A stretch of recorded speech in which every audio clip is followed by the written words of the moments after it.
evening I'm here, as I am with every other performance, to give my inner child her voice back, and I'm going to give myself permission to express all the anger I've had towards Department of Social Services and what they did and didn't do prior to my adoption. And I've actually got some inspiration from last night's Lasso. I don't know if anyone in the room has any knowledge on that show, but anyway, I gotta give it a shout out. Yes, love that show, love it. All right.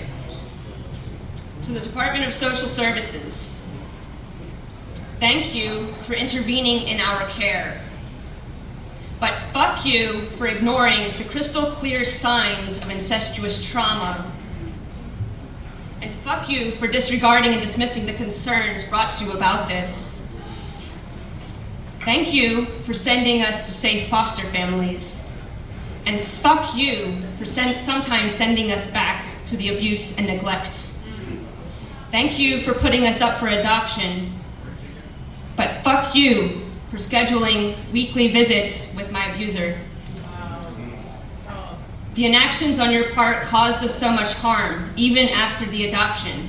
I spent my life feeling as though I wasn't allowed to have needs, that it wasn't safe to express myself. Even though our current parents are safe, I have spent my life unable to come to them about my struggles, to the point that when I found myself in excruciating pain in the middle of the night, I could not bring myself to wake my mother up. I was more willing to risk death that night than to interrupt my mother's precious sleep. Thank you for saving us, but fuck you for your incompetence. Thank you for giving us a shot at a brighter future, and fuck you for giving us all so many extra wounds to carry. Wow.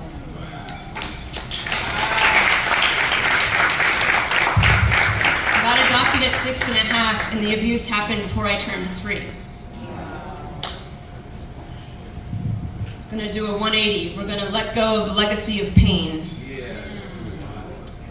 My biological father may have hurt me, may have violated me, but he was an innocent child once, a child who was also hurt and violated, an innocent child who went through so much trauma that the good in him never had a chance to be expressed.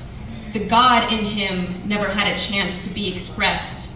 After years of abuse, his world became black and white, not in the sense of good and bad, but black and white in the sense of victim and victimizer.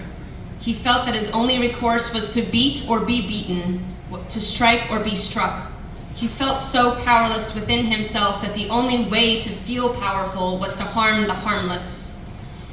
My biological father violated me because of his own self-hatred and deep fear of the world. Yes, my father hurt me, but his own pain must have been unimaginable for him to do something so unconscionable.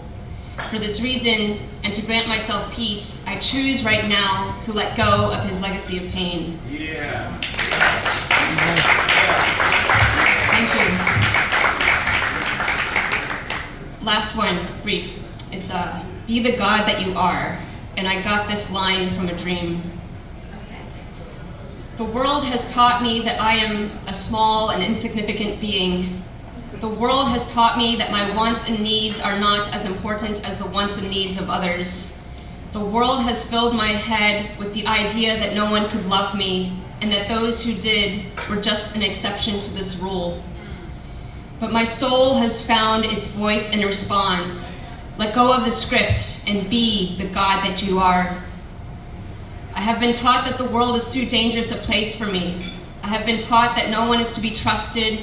The world has convinced me that I must remain unseen and unheard in order to stay safe. But my soul has found its voice and responds, let go of the story and be the God that you are. I have felt powerless against the rising tides of grief. I have felt overwhelmed by the unrepentant current of raging rivers. I have felt impossibly small and terribly lost in the vast and timeless dark night of the soul. But my soul has found its voice and reminds me, let go of the mask and be the God that you are. Let go of the mask and be the God that you are. Wow. Thank you. And you can find me on Instagram at Charlie.Wolf.Speaks, and it's Wolf with an E at the end, because I'm giving my inner child her voice back. Love it.